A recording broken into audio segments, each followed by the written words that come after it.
what's going on, everybody? Welcome to the After Effect Podcast Show. I'm your host, LeBron Stephen, but you can call me LBZ, L Boogie, Big Brown B, Ron, LB, Bronny. The choice is yours. Welcome to episode 88. We have a very, very special guest, Jerrod Black, aka J Black, is on the show today. Yes. The Houston, Texas native. Played his high school football at Cypress Falls High School. From there, he was recruited and chose Iowa State University to further his football career. I played 2 years there, appearing in 3 games. From there, he transferred to Southeastern Louisiana University, where he graduated. I believe he played 1 or 2 years of professional arena football. Now he's doing really, really cool things in the music industry, starting a group called Minus Two. That's the word minus and the number 2, with one of his former teammates from Iowa State University. I'm also doing really, really cool things in the corporate area as well. So, man, super, super excited to get Jerrod J Black on the show. Just send him the link, and once he jumps on, we'll find out his After Effect and have this wonderful conversation. So just send him the link, and once he jumps on, we will go. They're straight at the right time. So my hope is.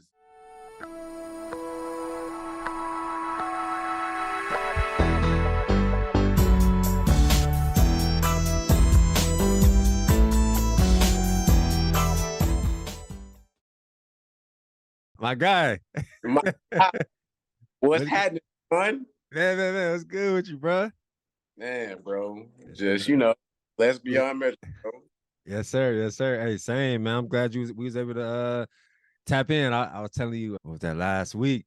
I remember when I had first started this, like way 3-4 years ago. I wanted to get you and Colin on, man. So it's been a journey. Man, how you doing, bro? Man, great, bro. Just out here working hard. You know what I'm saying? Yeah. Great, Okay. Yeah, I see you. So you juggling both right now. You doing corporate and you doing the music. Yeah, man. So I've been doing the music for a while, since that's the reason I moved out to LA, right? So like 2017, 2018. So crazy enough, it's like 6 years. Yeah. So doing that, and that's been cool. Growing some numbers, which is always nice to see. Yes, sir. And man, I was in tech when I got to California. I was like really just finding my way. I moved out here with like no car, nothing. Figuring it out. Yeah. Figuring it out like everybody else. You know what I'm saying? And yeah, I worked at like a sauna studio downtown, then hopped in like a startup, and then Oracle for a little while, and then got with another startup, and then yeah, man, now I've been doing my own thing. I am an independent freight broker. So pretty much I have my own like third-party logistics company. So I've been doing that full time, just the music and, the logistics shit. So it's been cool, bro. Yeah. Hey, salute, man. We gonna dive into it, man. I don't want to take too much of your time. I know we both busy, man. But yeah. Let's do some current events, and then let's dive into your story, man. So this is called the After Effect Podcast Show. Started it 3 years ago, June of 2020, man. It's always been my belief that all of us athletes, man, we have an after effect or an after shot, you know what I mean, from our careers, the wins, the losses, the injuries, the pain, the experiences, the nepotism, racism, whatever your experience was, man. And a lot of times, guys like us, if you don't make it to that highest level, you never really get to tell your story, you know what I mean? So this is a free and safe space for us to kind of like relive that journey, talk about some good times, some bad times, and hopefully try to push the culture forward and get more guys, like us to have a platform to talk about their story, if that makes sense. No doubt. Super dope, man. Yeah, definitely, man. So let's hop into just 2 current events, man. I know it's only going on week 6, but who do you have, taking the home in the NFL this year, man? Man, it's kind of hard to not say the Eagles right now because they looking crazy, bro. Yes. Just like last year. Just like last year, but it's hard to like, also you got the Chiefs who are also looking, right on pace to do that again. And, the Dolphins are nice. So it's just exciting, it's cool to see competition, you know what I'm saying? Yeah. No, I agree, man. I mean, I think that, Miami started off hot last year. So I really want to see if everybody can stay healthy and, if they can win some of those games in the cold. But yeah, like you said, just like last year, man, the Eagles look unbeatable. But it's all about winning those big games in the playoffs, man. They almost got it done, but you never could count Mahomes out. We getting older, man. So a lot of the guys that I play with are kind of like out of the league. but Right. it's still a few that are still there. So I always find myself rooting for the Buffalo Bills because Micah Hyde is still there. That's my guy. He's from Ohio, and he's Yes, still sir. he's still balling actually. So I find Yeah. myself rooting for them. Obviously Josh Allen is a baller, man. But yeah, man. Well, I mean, we'll see. I'm a super fan. I'm a Cleveland Browns fan from Cleveland. I know. Hey, I appreciate it. I mean, like always. Right. So yeah, man. Hopefully, if Deshaun Watson can stay healthy, man, and everybody can stay healthy, we'll see what we do. But yeah, it's been some entertaining football so far. Stupid, Yeah. wow. Getting after it. Wow. Getting after it. Since you played D tackle, man, like who do you find yourself still kind of gravitating to? Just when you watch games. I mean, obviously, other than like maybe Aaron Donald. Yeah, man, it's it's a lot of people like they have Fletcher Cox with the Eagles. It's a couple guys that ball. Young boys with the Eagles from Georgia, Davis and Cameron. Like, yeah, I mean, I just like to look at them move. I like watching like Bosa because Bosa for 49ers, he completely like changed his body. You know what I mean? Like his shit looks out there. Yeah. You know what I mean? Like he a creative player. He a creative player out there. Exactly. Like you got to recognize when people take that next step. You know what I mean? So like when you see that, and then a lot of the cats that I, might have trained with at a certain point in time, I always root for those guys that are still playing. Same. He's playing. I think he plays for the Packers now. Like he was a super cool guy. We trained in Dallas together. Okay. So yeah. He's been playing well. Yeah, he's been playing well. A bunch of those cats. So being that, and a few dudes I still keep up with. You know what I'm saying? My boy Delonte Scott. Okay. He was the Falcons in the preseason. He was the Steelers last year. Okay. Be on the lookout for him. He's a born. Yeah. Okay. Yeah, man. Yeah. Like I said, we getting older, man. One of my pretty much best friends from college, Mike Daniels, he played about 10 years in the league and he hasn't officially retired yet. So like we talk pretty much every other week. So I'm like, I'm trying to get him on here. I'm like, hey man, like whenever you want to announce your retirement, hey, let's hey, jump on the pod, man. Support an independent podcaster, Right. But yeah, man, it's so crazy just to dive back in those memories. And I know you play with a lot of guys that made it too, man. But to see, your guys who you may have shared a dorm room with, or, you know what I'm saying, 18, 19, 20, really young, trying to figure it out. To see these guys play 10 years in the league and make $50 million and be able to take care of their families for generations, man. It's we're blessed, like beyond measure. You know what I mean? Even just as far as we took it. You know what I mean? Right. I'm blessed just to be, in that process and just being able to, not necessarily the end goal that most people want, but hey, you got to recognize how hard you have worked. And even being around the people, like y'all are blood, sweat, tears together. You know what I'm saying? So if that dude is making multi-millions of dollars, that's, we together, It's like you made it too. Right. You know what I mean? Like everybody experiences success in different phases of their life, bro. You know what I mean? So exactly. If you see somebody, thriving, bro, sincerely be happy for them. You know what I'm saying? Exactly. Same, man. Last current event, man. What do you think about Colorado, man? I just saw a post. Primetime has raised the revenue for Colorado 900%, man. In not even one calendar year, and literally, I think they hired him in February. So we talking about an 8-month turnaround. You know what I mean? What's your thoughts about that?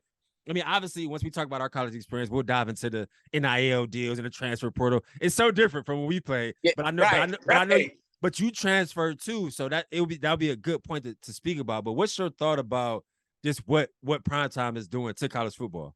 Man, number one is it's beautiful to me, bro. Like what he's doing, not only for like himself and like his family, but like also just to be like give people that winning attitude and like able to do and make them dudes believe is like so dope. I love it. I mean, I maybe got like 2 plays in me, but hey, right. You got any eligibility left. You feel me? But now, man, I think it's really dope, bro. I'm always rooting for him. You know what I'm saying? Just for him as a person. Now, I mean, it's Deion Sanders, bro. We were raised on this dude. Exactly. He gonna always attract. You know what I mean? I think that's a Colorado. I played in Colorado a lot in college. They ain't never been that good, like Right. that. Right. Yeah, not like that. Right. Crazy. No disrespect to Colorado, but that's Right. that crazy now, bro. Like they got a different type of athlete, and Yeah, man. that transfer portal when it It's opened up, real. It's somebody. real. Yeah, I Yeah, mean, like, you know what?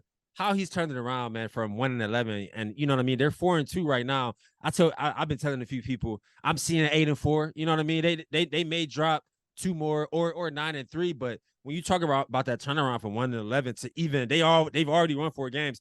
They'll probably get into a bowl. You know what I right. mean? Like that usually takes 2 to 3 years to turn a program around like that. You know what I mean? So the First level. game. Yeah, the level of quickness of how he's turning around so quick is like it's unprecedented. Like, you know what I mean? A lot of coaches aren't doing that at all. You know what I mean? It usually takes time, man. So yeah, The go ahead. hard. Yeah, he's killing it, man. Absolutely. I love to see it. You know what I mean? I always say, you know, they came out with the transfer portal just a little too late. They needed to come out with that.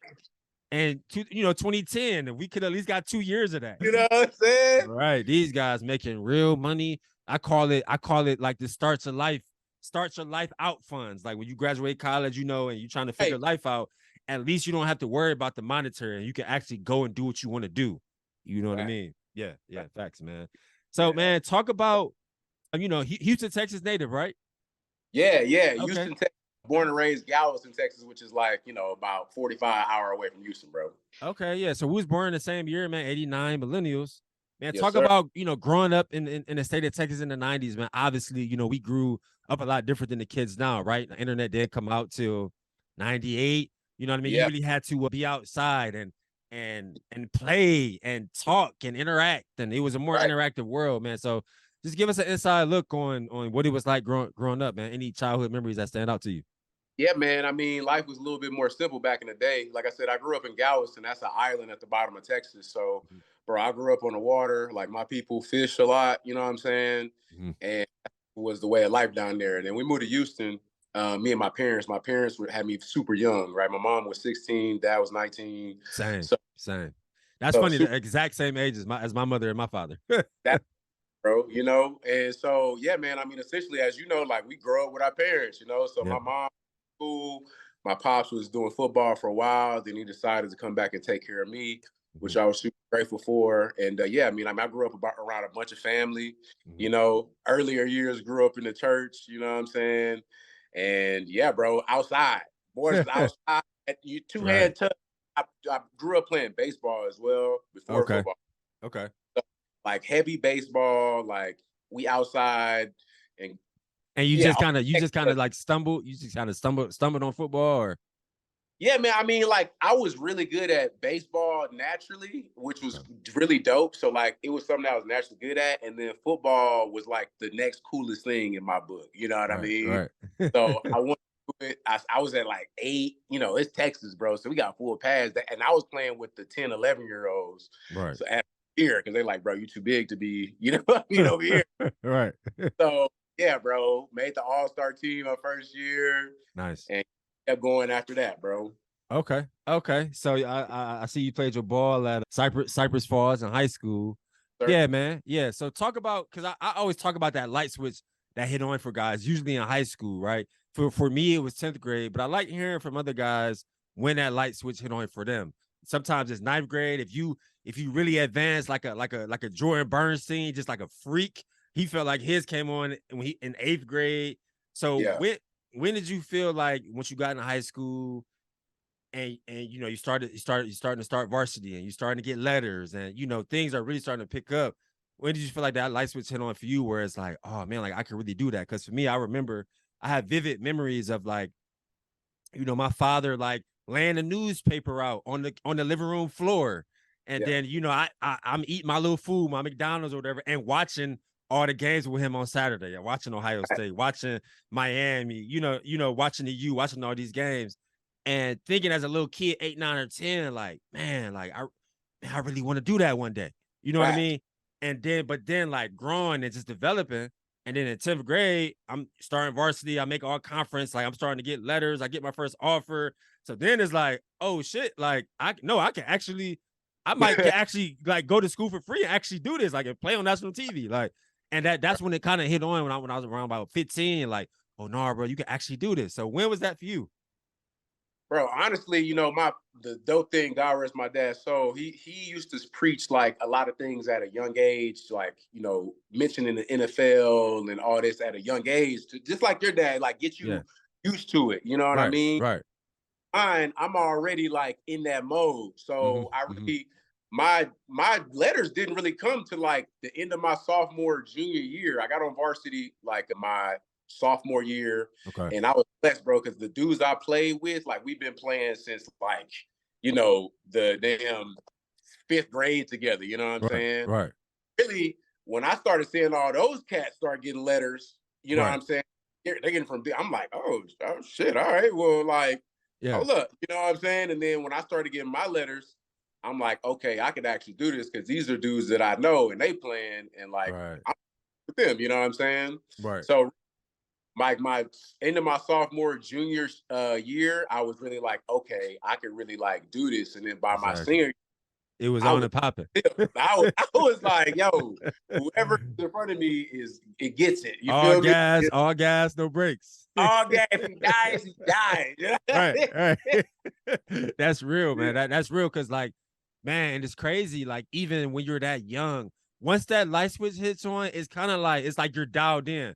Once you know that you can like do it and get there, then it's like you dialed in. Like you said, you trying to get that film out. You trying to ball, like dominate every game to get the best offers and what rankings or whatever. Go to the best camps, all that.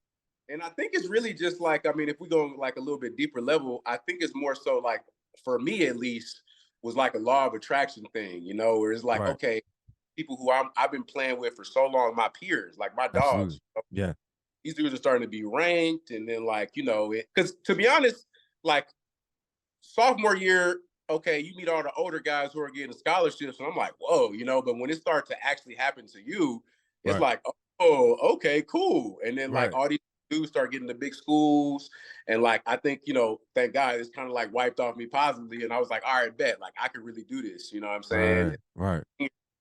It was like, okay, yeah, this is me, Yeah. I mean, yeah, absolutely. I mean, I completely agree with the law of attraction, like kind of like manifesting, what you see. And I think that positive talk from home from your parents is huge, because if you dream big and then your parents shoot it down, like you're gonna dream small. You're not gonna feel like you're allowed to dream big. So your parents adding to that and making you feel like you can actually do it. Like my parents were the same way. So I love that. They did that for me. Real shit. Yeah, definitely, man. So, man, talk about the recruiting process. If you can remember, who are you hearing from? Maybe who was like your top 3? What visits did you take? And then why ultimately Iowa State? So the recruiting process was super dope for me, man. I mean, I went to, like I said, in high school, we were a really good football team. So we went to state our senior year, which was like, a big deal in Texas. And I had my top 3 were, honestly, Iowa State wasn't like necessarily in my top 3, but I was like, all right, bet. I really wanted to go either Texas A&M, Miami, or Missouri. Okay. And Iowa State just so happened to come in as that year that Texas beat USC. Coach with Vince Young, I remember that. Everybody know him at that time. He got a head coaching job at Iowa State. So he comes to the crib like, yo, like I had met him on and everything. Right. And all right, bet. You know what I mean? Like, okay. Easy. Yeah. So in your opinion, it was kind of an easy decision. Yeah, I mean, yes, in a way. Now that I'm older, they definitely like pimps a lot, like that recruiting, Right. They pimp, you know what I'm saying? They talk that talk. Yeah, get you to believe, just to get you to commit. Like, so I went on my Iowa State visit. Texas A&M that's literally down the road, so I was there a lot, bro. Like they knew, didn't even feel like a visit at that point. And I was supposed to go to a Mizzou visit, and bro, I didn't even go. Like everything, and that's the vibe. Senior year, you fully like, I bet. Like Yeah. You know where you want already to go. told me to the league in 2 or 3 years. I'm like, all right, bet. You know what I'm saying? Right. No, I did the same thing, man. So I visited Wisconsin and then I visited Iowa, but I was supposed to visit Purdue and I believe Michigan State. I was supposed, and now looking back at it, I should have took all my visits. You know what I mean?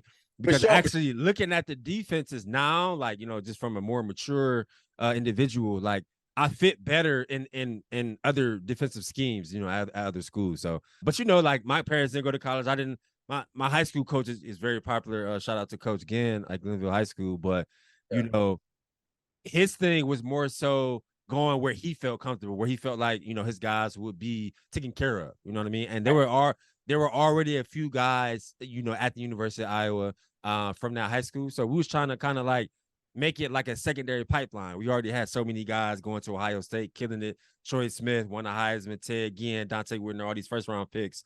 So we were trying to be that secondary. So it's like, okay, if you can't, you know, if you don't get that Ohio State offer, okay, come out here with us to Iowa. We're going to kill it. But, you know, they did it all that. But we'll talk about that later. Yeah. Iowa wasn't having that. But that's how we were thinking about it. So that's, you know, that's ultimately, you know, why I chose them, man. But so talk about, man, the transition. Like, I love highlighting this, bro, because not enough people talk about it. You know, you go from that, you know, the high school senior, you're like the man, you're like the homecoming king, you're living with your parents, you know, maybe you got a little car, got a little girlfriend, whatever. And then, you know, you transition to college, right? You're on your own. Like you got to set your own alarms to wake up for your workouts and go to class. And, you know, you're a full independent person. You get your training table meals, breakfast, lunch, or dinner. Like you really got to set out your day. You're an adult. Like, you know, you're in college. So what was that transition for you like? I don't think the state of Iowa is too far from Texas, but what was it like just striking out on your own and that transition? I got to be honest, and I'm always transparent. It was very hard for me. You know, that shit was rough. I'm from the inner city of Cleveland, like, and then I go to Iowa City, Iowa, where it's 98% white. It's not too many people that look like me other than the athletes. And, you know, in high school, people don't like stare at you, but you just, you know, you get on the campus bus to go to class, people are staring at you. Like, you know, you're a Division I athlete. So trying to ingratiate myself in that atmosphere and just trying to get used to talking to people and just making friends and stuff like that. It was actually hard for me. It took me about 6 months. I didn't really feel comfortable until I would say, you know, we reported to camp in August. I would like maybe to like December, you know, like during bowl prep is when I finally felt like, okay, like this is Iowa City. Okay, I'm comfortable. But it took me a while. So how was your transition?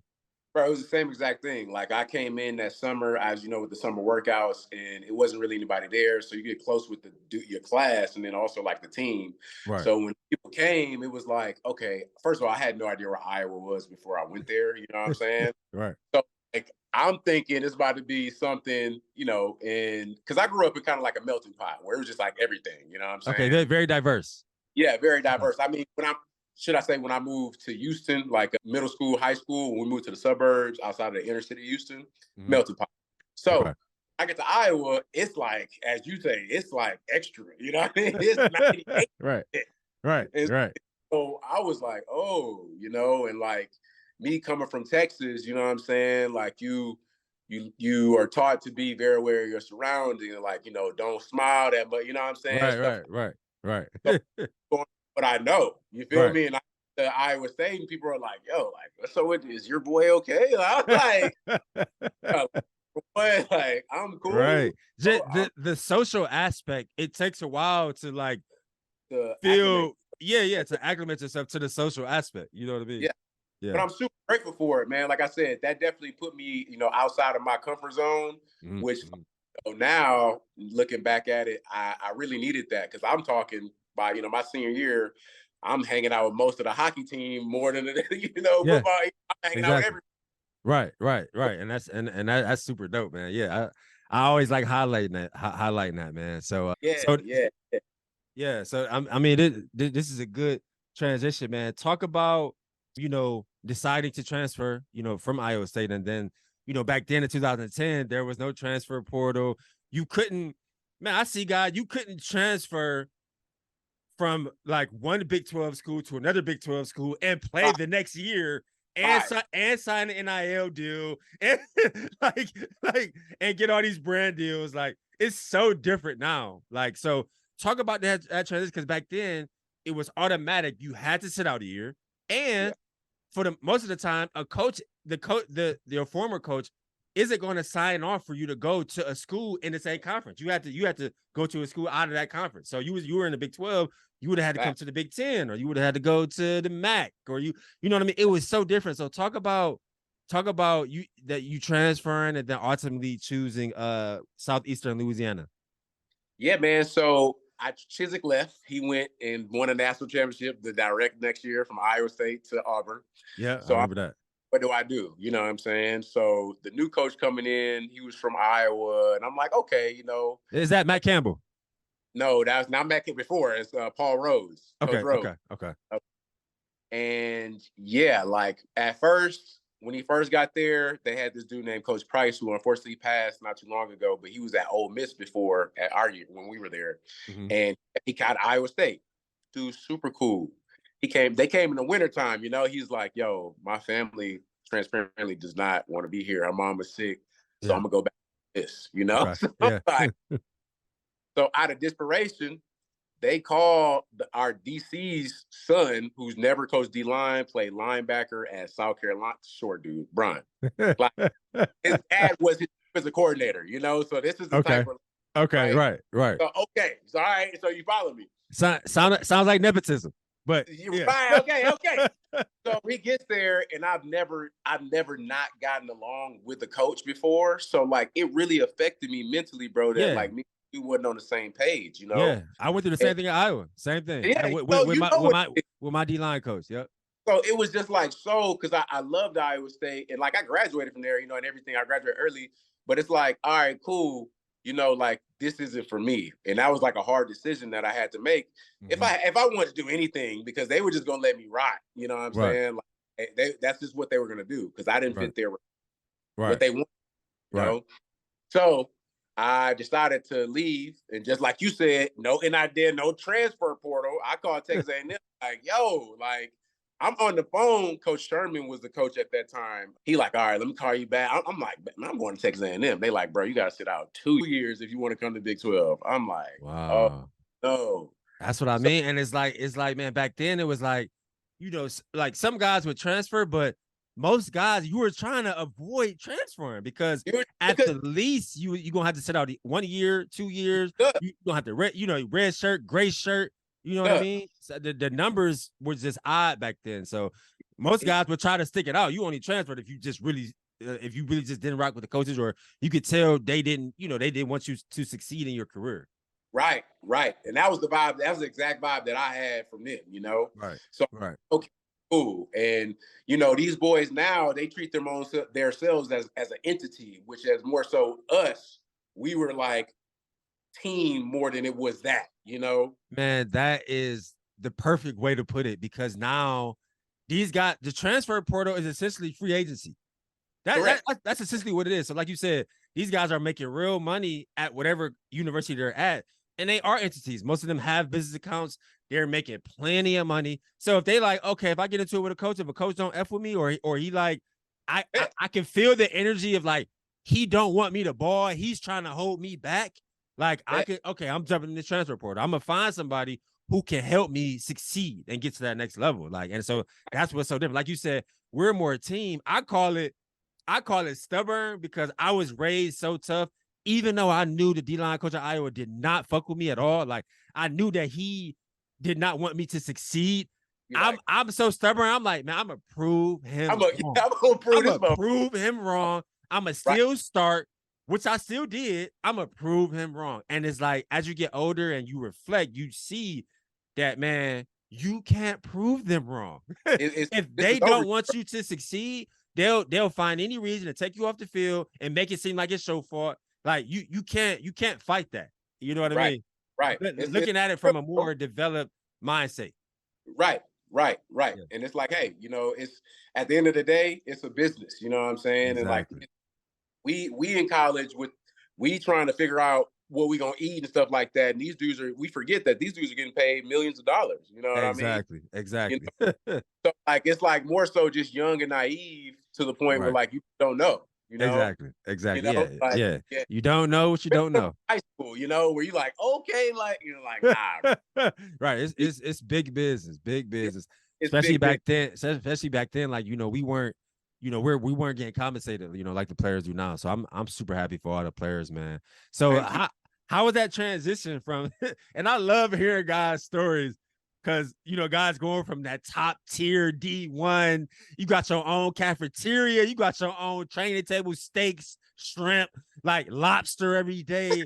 What was it like going from that A1 D1 top tier treatment and then going to Southeastern Louisiana? Was that a D2 or D1 AA or? They were D1 AA. Okay, so that's not that bad, but still, what was that transition like? I know you like, oh, we don't got our own cafeteria, we don't got our own cooks, like we don't get 20 meals a week, or we don't we don't got our own plane, we don't got our own plane that we go on all away games too. Like, it was a crazy experience because you get there and you're like, okay, like obviously, like I'm here now. And the facilities, you know what I mean, like are just not great, like some high school level. In the right. video, like, whatever. The cafeteria, it was ridiculous, like jail food. It was just free, you know what I'm saying? So for real, like it was crazy. Now, the good thing about moving to Louisiana is like some stuff is just like really good, you know what I'm saying? Right. Also in college, like they pretty much giving you alcohol for free in Louisiana. Oh, right. Okay. So yeah, just being in that vibe in Louisiana was cool. But yeah, just as far as the program, bro, it was different. It was different, bro. But you was on the field and you was balling, which was ultimately the goal. Right. So like, now that I'm older, or even back then, like I was always super grateful for them. But I was just like, man, it's like this shit is not great. Right. No, I love hearing guys' stories and like just hearing that honesty, man. Because like, obviously you're transferring to further your career, but sometimes the infrastructure of the campuses just ain't the same. You know what I mean? Had promise, or not even promise, but they were trying to like recruit it as like we got all these dudes transferring, which they did have a few couple dudes who I'm super close with who transferred in, and everybody. They was cool, you know what I'm saying? But they painted a picture of like something completely different. We won maybe like 1 or 2 games, bruh. They always do, don't they? Right. Shout out to them, bro. Right. Oh yeah. Shout out to them, man. Yeah. So, talk about the 2012 NFL draft. What what were you hearing? I love highlighting this, man, because actually, for years, I never wanted to revisit that day. You know what I mean? Because, you grow up thinking things gonna happen and then you experience that day and it don't happen, man. So talk about leading up to the NFL draft. Where did you train? What were you hearing? And then just talk about going through the process of ultimately not getting drafted and then figuring out, undrafted PFA deals and, and then us ultimately meeting, I want to say January of 2013, choosing that arena route. Obviously, we knew we needed some professional film. We still chasing the dream. We ultimately meet in Green Bay, Wisconsin. But talk about that 2012 draft and navigating those like next, I want to say 7 months from April to the end of the year. Man, I mean, it was some of the realest stuff as a young man, like just figuring out yourself. And this is a dream that you've always had, right? So Southeastern, boom, we end the season, it's like whatever. Then I'm like, okay, where am I going to train? Well, what was dope about there is the 2 strength and conditioning coaches that were there, strength and conditioning coaches, they were both previous year NFL. So like one was with the Jets. Nice. So they were like, yo, like we'll train you and a few other dudes like here because we know. So I'm like, all right, bet, I'll stay here. So ended up staying Southeastern, trained. By the end of my senior season, it was like 6th round to like preferred free agent. You know what I mean? Mm-hmm. So I'm like, okay, bet. So I trained there, like honestly, get some very solid training, bro. Like honestly, incredible training, super grateful for those dudes. Got me in great shape. Mm-hmm. Did the pro day. But once again, this is us being at a small school in Louisiana. LSU day, bro, we only had 2, really 1 scout at the pro day. Wow. Okay. And I'll never forget, it was Joe Vitt Jr., who at that time was a defensive coordinator. This was his son, you know what I mean, for the Saints. Okay. Okay. Yeah. So came out, did my thing, did well, bro. Like legit, you know what I'm saying? Like hit like maybe like 34 on the bench, On the like bench, okay. doing, did well. And they Yeah. hit me up not even, 20 minutes later, like, yo, we loved you. Like, what's your draft number? I hear that. I'm like, oh, I'm about to get drafted. You know what I'm saying? Right. So boom, all that comes over, draft day comes. Well, my college roommate and a few other the bros who, as you know, just like you in the Claiborne, y'all get like a brotherhood, So Right. they like, Right. yo, I'm about to, everybody's going back to Ames for the draft. Like we're gonna go out there and train or whatever. So I literally drive to Ames, right? Thinking Right. It's gonna happen. Comes, and I'll never forget it, bro. It's a very humbling experience. Got the group messages, everybody like, oh, I'm gonna go here. I'm gonna go here. We had a few dudes, my boy KO, who I'm sure he got in the second round. So everybody was super happy for him. Right. And everybody in the circle got drafted. Or not drafted, signed. Right. And so drafted or signed it priority for your free agent deals. Like ASAP. You know what I'm saying? Right. So I go to this lake where I always go fishing at in Iowa. Like I said, I fish a lot. So that was just kind of like I go out there and I cry my eyes out, bro. Yeah, man. Yes. I called my agent, who at my agent at that time, he had bigger players, like some high dollar players. So I'm like, I know I'm getting something. You know what I'm saying? Right. Yeah, bro. I called him and he said, yeah, bro, I don't got nothing for you. And I was like, whoa. When that real shit set in, boy. Real shit set in, bro.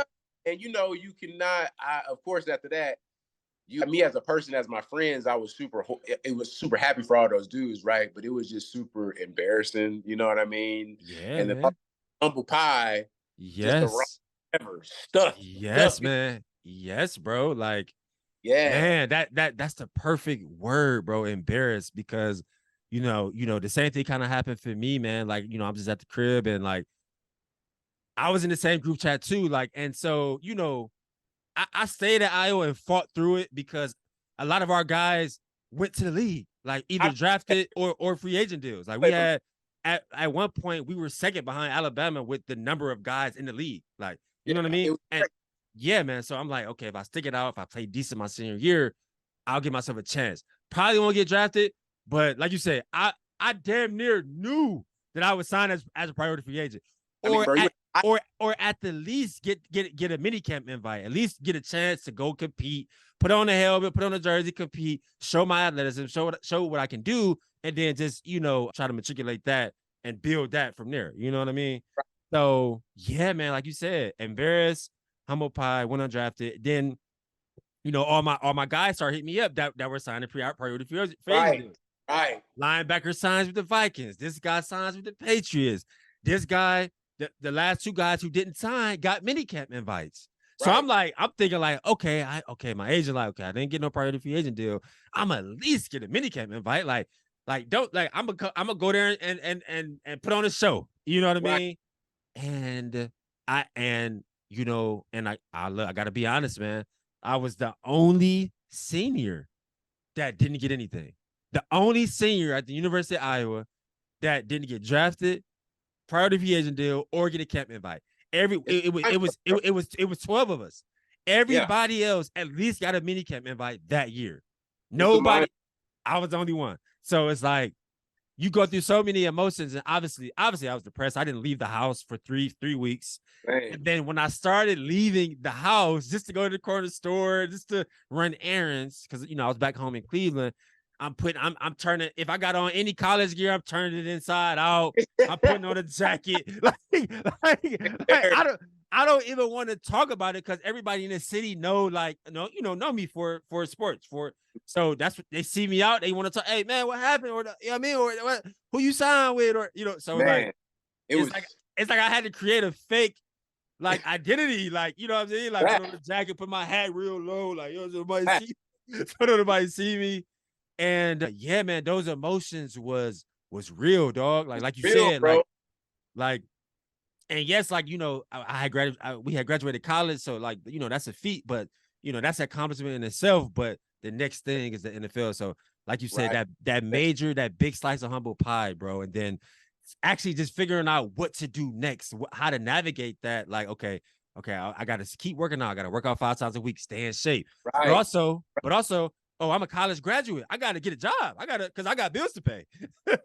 So figuring out how to work and work out to stay in shape. And then, okay, damn, what teams is my agent hearing from? What tryouts can I get once the season starts? And then, okay, if I don't sign with anyone through the season, what's my next step? Do I go play arena ball and get some new film? Do I go and try to CFL? So navigating that was a whirlwind, man. I ended up getting one tryout with the Green Bay Packers in December. Clay Matthews got hurt and needed an outside linebacker. Yep. And ultimately I thought I was going to sign with them. That's actually why I actually went and played arena football in Green Bay when we met, because I wanted to actually be in the city when it was time for the mini camp in May, June. And, that's why I played the whole season, man. So talk about your decision to play arena, after navigating that 2012 NFL season, not hearing some things, but, you got to stay in shape and you got to work and things like that. And then ultimately choosing to play arena and just continue to pursue the dream. Well, it was cool, man. I mean, like, once I went through that, depression phase of like just seeing all your boys on TV and like, I'm just like in the dark, just like you, like, oh my God, I can't do this. Yeah. So my boy KO, who like, this is my brother, you know what I'm saying? Like, he got drafted second round, started, like, went to Super Bowl. He like, yo, come for, a week. I remember, man, with the Ravens, and then he went to the Raiders. I remember. Yeah. So I went out there and like, it's the team he was on, bro. And like, just like, it was just so infectious, contagious, like you just wanted it so bad. Right. And then it inspired me. And then like my other roommate, or not, roommate, best friend, his name was Phil, who I still talk to today, every day. He won a Super Bowl with the Seahawks. You know what I mean? So like, once again, you meeting these people, or like being with your boys, and like you just seeing what it's really like, from a perspective of his. Right. It was like, wow, inspiring. So I'm like, all right, bet. Like, Leo, I'm gonna go get it, and I'm gonna figure it out. You know what I'm saying? Like, I'm gonna get this film. I went to Green Bay because Coach Giles at that time, he was my recruiter. You know how the scouts come to college. Scouts come to college. Like, I talk to him all the time. So he was like, yo, like, you come up here, get you some film, and, we just train. I bet. So that's the plan. I mean, like, we got a connection. I got another agent at that time. So I'm like, bet, this is perfect. I worked out like a madman before coming there. Yeah. And so once they hit me up, Coach Fuller, he hit me up like, yo, like, you can come here. We're right next to the Packer, like, yada, yada. I'm like, all right, bet. Like, it all made sense. Right. It all made sense, So like, when I got to Green Bay, I was on, a warpath of like, yo, I got somewhere to be. I remember, man, that's the thing about playing arena. Everybody's hungry. Everybody trying to ball to get that film to move up. Right. Essentially. Right. Yeah. Right. Yeah. Me and you, we ended up being roommates. We met, like roommates. You were we had on the other end. What was my boy name? We had Tim Shelley. We had, when we first started the Q Dog. Remember when we first like got started training camp and everything? He played for like ends and like I can't remember his name. Oh yeah, you talking about Byron? Yeah. Byron. My dog Byron. Yeah, Be Will. Yeah. Shout out to him. I had him on here. So, yeah. Get there and I'm like, all right, like I got some ballers. We had a squad. Yeah. It was S3. It was me, you, and him. Yeah. Starting off. And like, me and you had the whole rivalry thing. So I feel like it was always that we were just young, you know what I'm saying? Like just super pissed off, Yeah. I mean, like I thought it was cool that we were roommates, and then like I knew that you had played at Iowa State, man. So it was just it was good fun, but man, talk about, so like you said, you trained your ass off and you couldn't wait to get out there, but man, adversity, like what I'm saying, we all experience it. Talk about I think it was our first or second, maybe second or third practice, boy, and you injured your knee, man. So talk about that, going through that adversity, man, like and figuring out maybe you should call it quits or kind of retire, or what you were going to do next as far as rehab and stuff like that. Yeah, I remember that practice, bro, like because it was only like the second or third practice, and everybody was like, wow, like really just more so couldn't imagine how you felt, because we all trying to like stay healthy and move up, right? But you had a real injury and you had to like really rehab. Right, bro. And like I had never been injured ever, like to that degree, ever, you know. So like it was a preseason game or whatever. We went to Oh Iowa. yeah, it was a preseason game. Yeah, Cedar Rapids. Like first preseason game. Like it was super early, you know. Yeah. And bro, like I'll never forget it. Flushed the quarterback out. I'm running. The dude blowed with toot, toot, toot. So I stop and I just hear steps. And the buddy hit me like just super dirty, you know, Yeah, in and the knee. walked off.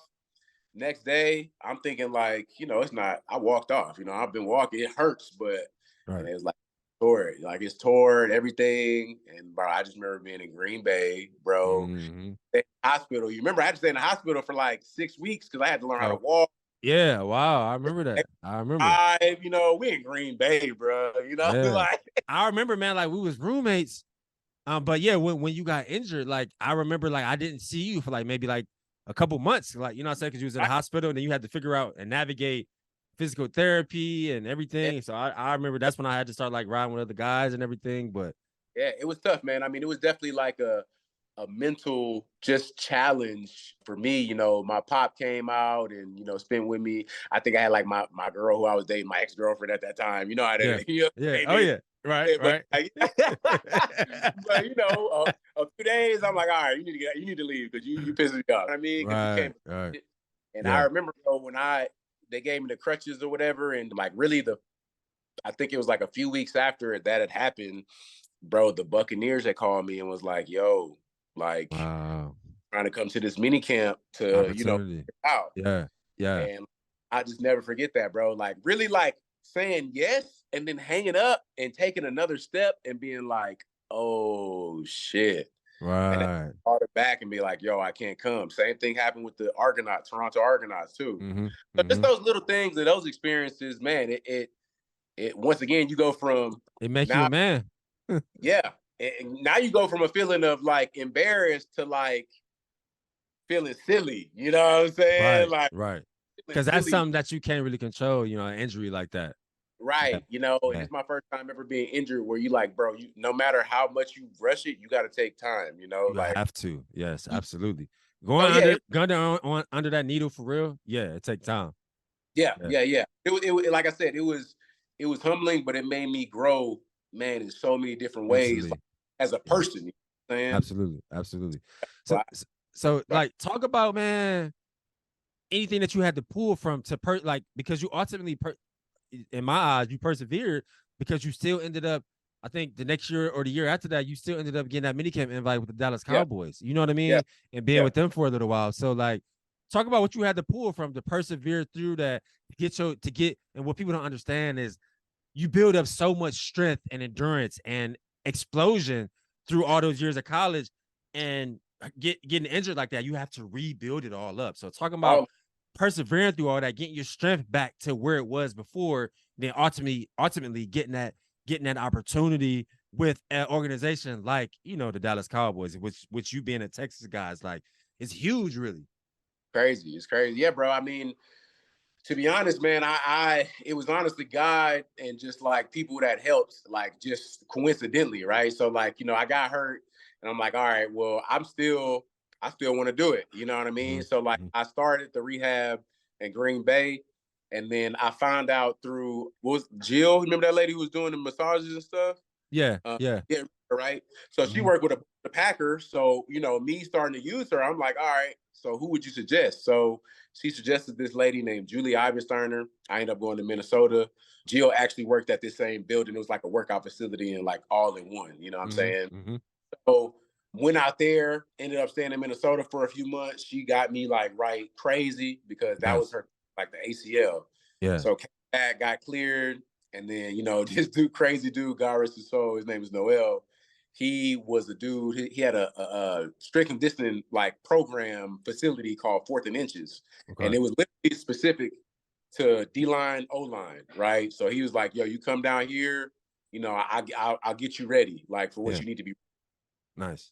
I'm like, man, once I got cleared, I took all my stuff from Green Bay, drove to Dallas, and just got to it. And like, really, you know, he let them know because he had direct contacts with all these people, you know what I'm saying? Right. So he called Dallas up and just let the player personnel person know that I was like here and available. Right. And that mini camp came around. I woke up. I'm at the workout facility, just about to start that workout again. Just like, just mind on the mission. Locked in, bro. And like they hit me like phone going off.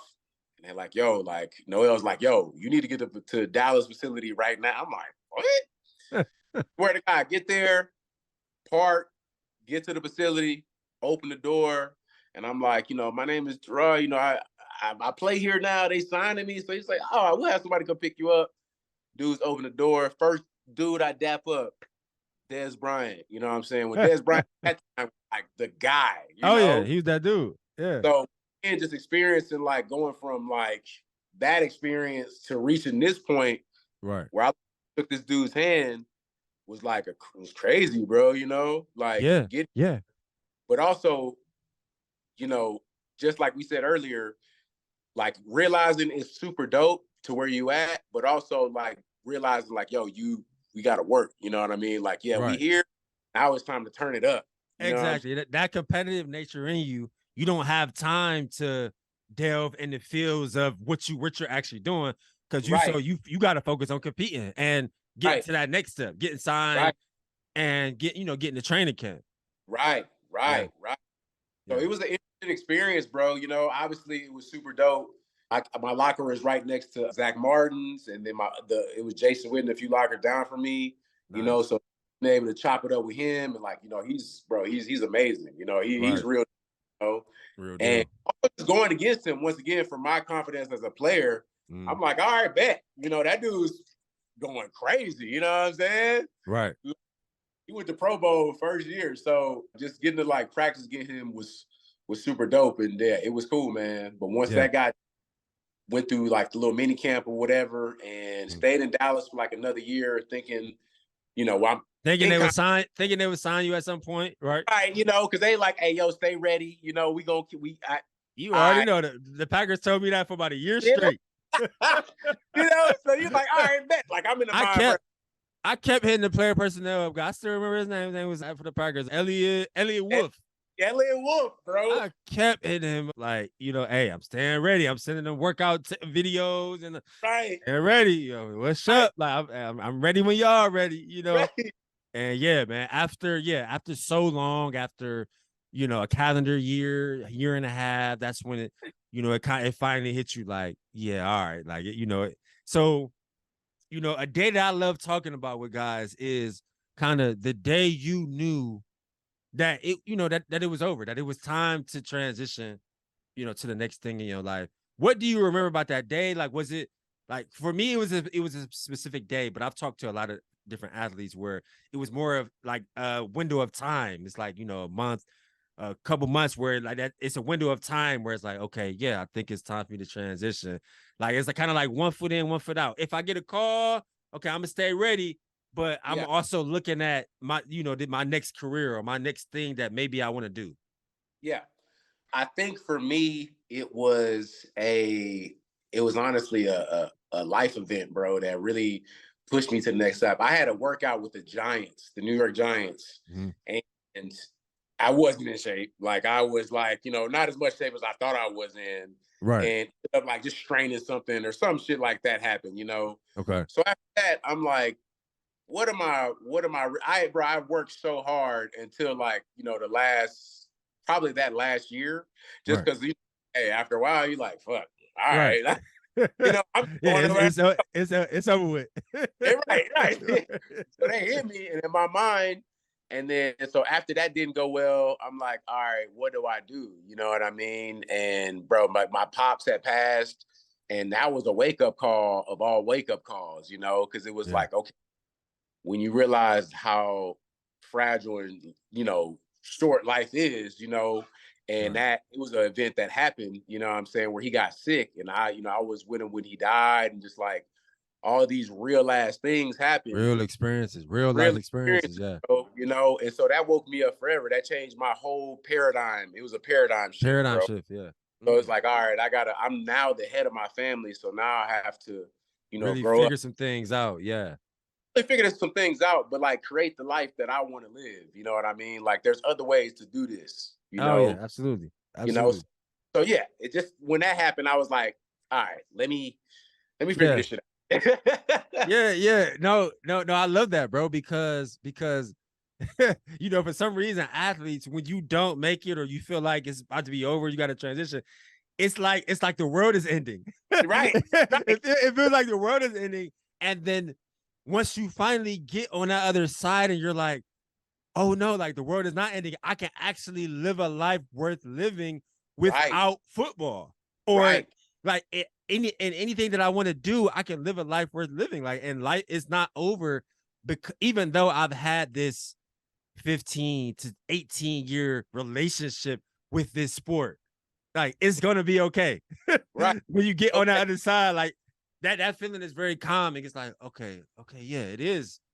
Man, it is a whole nother life to live other than just being a full-time athlete. You know what I mean?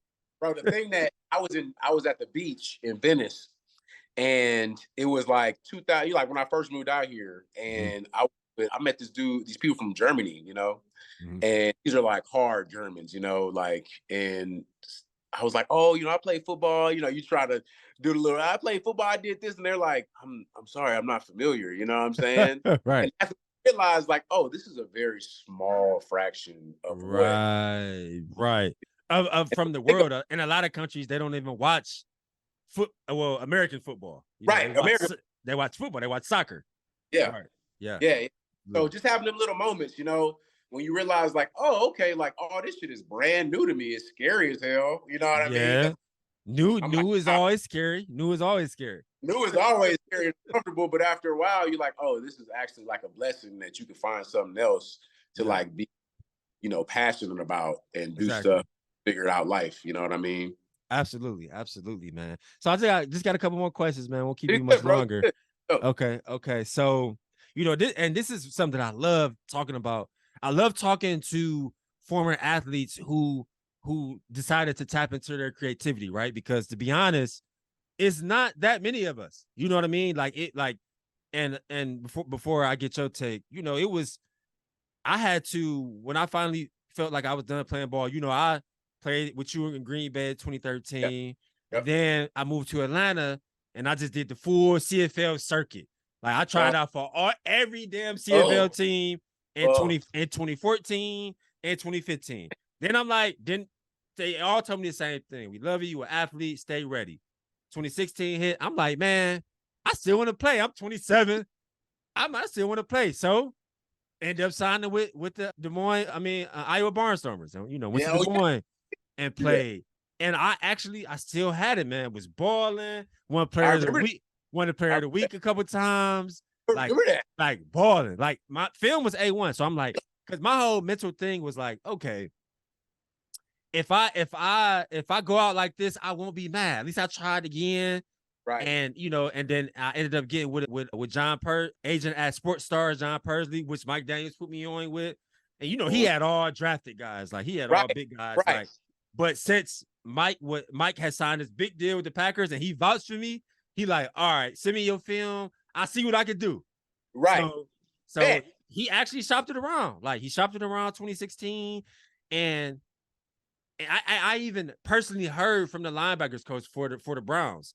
But pretty much every team said the same thing. Man, you a hell of a player. Like, we really like you. But, you know, we feel like we can get what you're giving from a 21-year-old. I was 27. Damn. So, and it's like, even if we don't, and they really broke it down. Actually, the coach from the Browns really broke it down. He like, even if we get a 21-year-old or a 22-year-old who isn't as good as you, he'll be as good as you at like 24. and right now you're 27 and you haven't played the NFL at all. So that's when I was like, that's crazy. I'm like, but like it didn't hit me like 2012 did. I'm like, okay. I'm like, wow, I can live with that. You know what I mean? I can live with that. At the time I had a job in Atlanta, and the company was so cool and loved me so much. They let me go on a leave of absence for 6 months to go to Des Moines and play. Wow. So I'm like, man, wash my hands with it. I'm good. Go back to Atlanta. Go back to work. Like now, you know, okay, what's next? Luckily, I had a job. I could take care of myself. What's next? So I had to, I went through like an identity crisis, man, because I didn't know who I was outside of ball, outside of athletics. I didn't know who I was. So I had to go to therapy. I had to dive back in my childhood, and I started figuring out like, oh man, I used to be really creative growing up, man. I used to sketch Pokemon and all my favorite football players, and I used to be in the choir. and just all these kind of creative things. So I started exploring. I started getting back to drawing, which I hadn't drew in like 10 years. Started getting back to drawing, started getting back to writing, journaling. Like you said, law of affirmation really just turned my spirituality up, trying to find myself, reinvent myself, if you will. Right. I knew that I wanted to lose some weight. So I did more cardio, changed my diet up, and just explored spirituality. And then I just kind of fell into, acting first. And, I was in Atlanta, so just doing some like background stuff. Yeah. And it ultimately turned into booking commercials and then finding representation and just kind of really, falling into that creative spell. So I say all that to say, man, what gave you like the music bug? Obviously, I introduced it before you jumped on. You're one half of, music group -2. I believe you have five EPs out so far. Yeah, we got 5 EPs out. Another one's coming out next month. It's called Thoughts to Things. It's available on Spotify. Right. Of course. Go get that. Go get that. So new tracks out. Right, how did you find? Because I mean, think about this, bro. Think about this. Let's rewind the time 10 years ago. You couldn't have never told me in that apartment in Green Bay that I would be podcasting, that I would have 7 acting credits. I done did about at least 12 commercials. You could have never told me, I would have my own podcast, 88 episodes. You could have never told me that, because I was never an in the camera type of guy. Like I just wasn't, I hadn't found myself that way yet. Right. And also, you couldn't have never told me that Jerrod Black would be in a music group singing like Barry White and like killing it, sounding good with the retro future sound, got his own sound. You just couldn't have never. So like, talk about finding that. Like, was it what gave you the bug to say, man, let me pick up this mic and let me see if I can, like, let me see what I sound like. And then like, okay, how do I find beats? And okay, my boy, who I was super uber cool with at Iowa State, he does music too.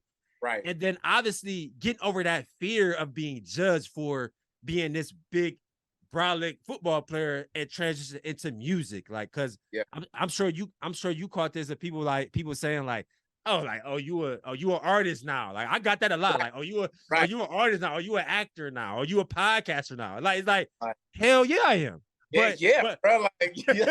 But most people see you, they only see you in that one lane of sports. Right. So like, how did you find it?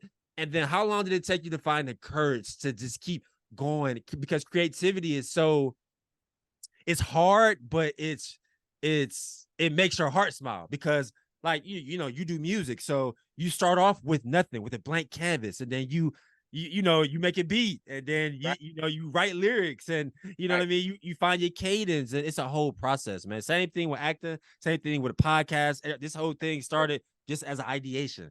So what brought this idea to you, and then how did you ultimately find the courage over time to keep going and to just be your authentic self? Yeah, I mean, for me, me and my college roommates do a trip every year. And at this point in time, I hadn't seen these cats because everybody was playing ball or whatever. And it was getting to that point where, like, a lot of people were starting to end, you know what I'm saying? Yeah. So we like, all right, bet. So we all met up, rented a house, Airbnb joint in San Diego. And my boy Colin, who I do music with, that was my college roommate, one of like by our senior year, like it was just me and him, 2-bedroom apartment, you know what I mean? Right. So he was always into music and saying like, yo, I'm gonna make music. Back in the day, he had a keyboard at the crib, everything. Me. Okay. I ain't never, I kind of styled like that, but it wasn't nothing crazy, Right. So we link up in San Diego. He's like, bro, like you should consider, if you can, come out to LA for a day, check out what I got going with these beats, bro. Like, and so I extended the trip, went to LA for like, another day. Mm-hmm. He showed me some beats. And so I'm like, all right, bet, that's cool. I kind of mumble some stuff, and it's like, but it's like, it sounds like kind of cool, So, right. Okay. So that song ended up being the song called Adult Conversation. But I go back to Dallas, like right after that little trip. And I go to this coffee shop at that time called Drugstore Cowboy. And like, bro, I literally just go in there and just read. Like at this point in time, like you said, I'm just trying to fill in the space, you know? Right, right. So I'm going in there and I'm just learning about spirituality, you know, spirituality. Right. And also just like, you know, law of attraction and things, just a whole other complex of mind, you know? Exactly, exactly. After reading these things, I start just writing this song. Like just creative spirit comes and I just start writing it, you know? Mm-hmm. And like from the bars to like where it's placed. And I hit my boy like, yo, I think I just wrote a song, bro. Like that next month I went out to LA.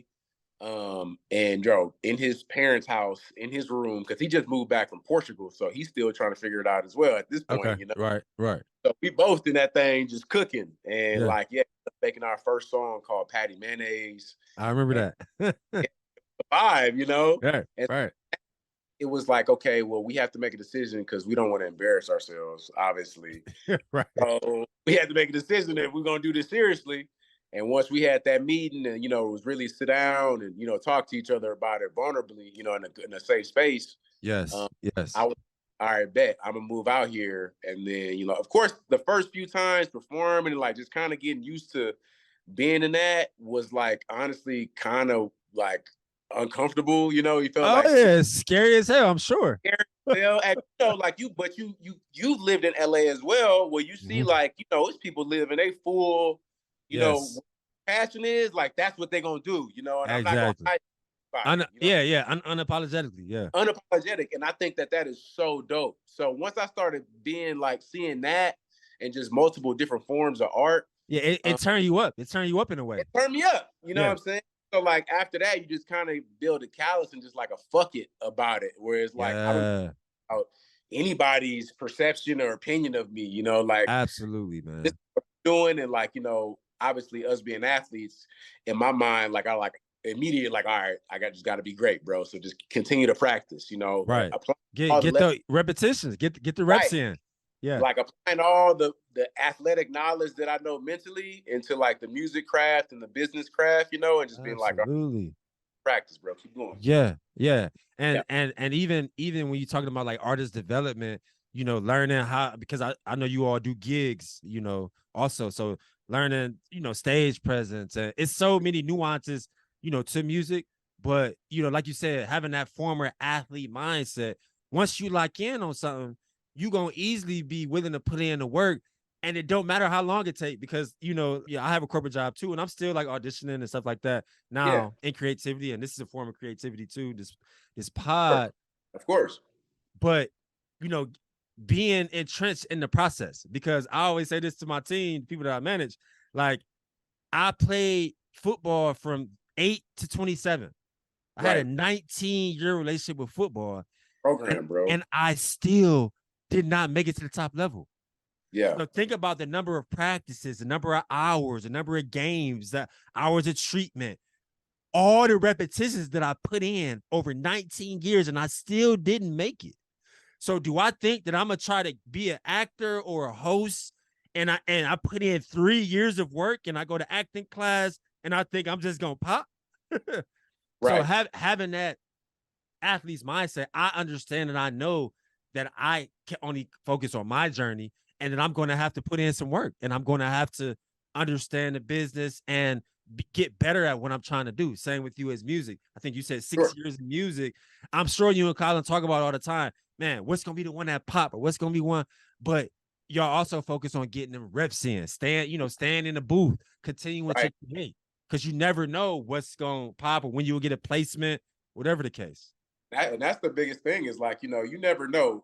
So pretty much, you know, you stop focusing on the outcome, you know, and like just know if you have faith and believe in yourself, bro, when it's supposed to happen, it's gonna happen. But while it's, you know, while I'm in the process of that, I'm just gonna get super cold at what the fuck I'm doing, you know, and I'm Right. recording, where that's being just writing, where that's being like, you know, in the studio, because we got our own studio space out in Glendale, which is like over by Pasadena.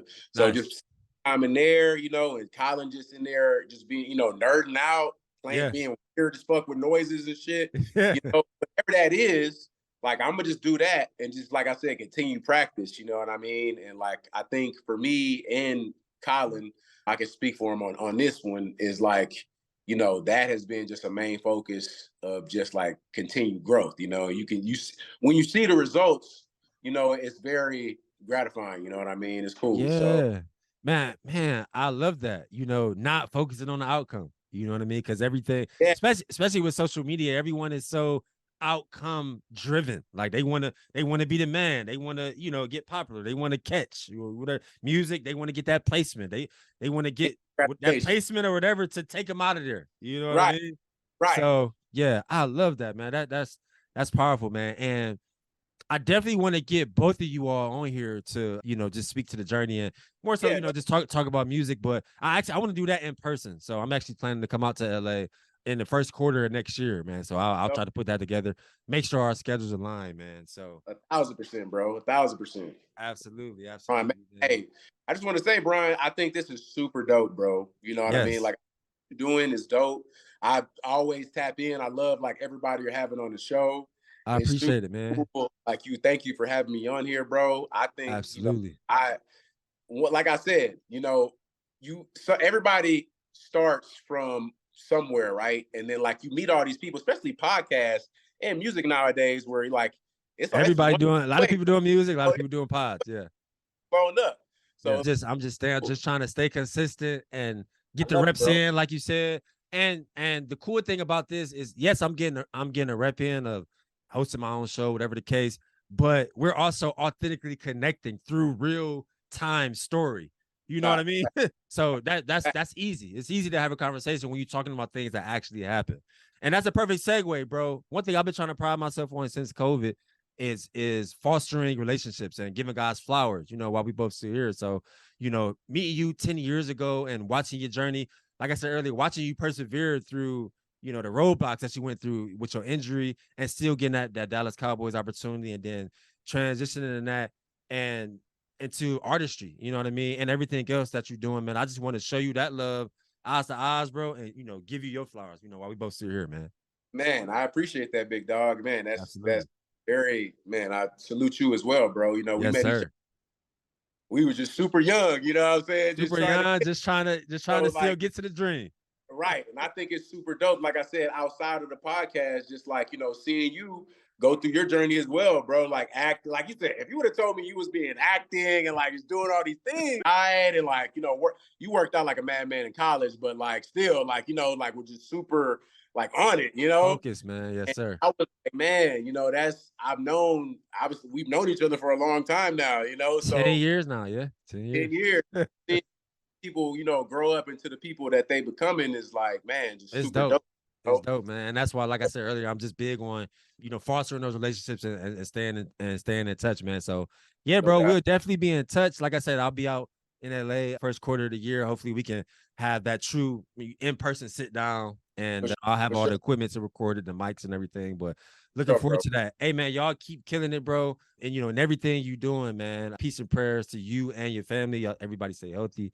And yeah, man, we'll stay tapped in. Same to you, bro. I appreciate you, man. Thank you so much. I appreciate you, man. Have a good night. My guy, love, bro. All right, bro. So yeah, guys. Wow. Man, I thought that was just a wonderful episode 88. Jerrod Black has a wonderful story as far as his football journey and then transitioning into, you know, the creative space, right? So yeah, -2 stream all their EPs on Spotify Music, Apple Music, Amazon Music. They have wonderful videos on YouTube that's really showing their artistry. They're growing tremendously. Their single out right now is called KPIs. And for my listeners or viewers that don't know, KPIs is key performance indicators. That's for all my corporate people. You know, we all know about those kind of reports. So yeah, if you've watched this entire episode on YouTube, please subscribe, leave a question. You know, if you have anything to comment about. If you listen to this on any of the podcast platforms, please rate us. Please leave us a review. As you know, listenership is one of the ways that we make money. And lastly, but definitely not least, please visit the AfterEffectsShow.com. I still have a few of these hats left. Call this a Pokemon colorway. Still have some t-shirts in black and gray. Still have a few magnets left. You know, you put on your refrigerator and still got some stickers left. You know, if you want to put on your laptop or your fridge or your PC. So please support us. I marked the prices down a little bit. I'm just trying to, try to, get rid of the rest of the inventory before we restock. So yeah, until the next time. Peace. Subscribe to LeBron Daniel TV, but you already knew that, where we dig deep and find our hustle, and every single day we are better than yesterday. Subscribe.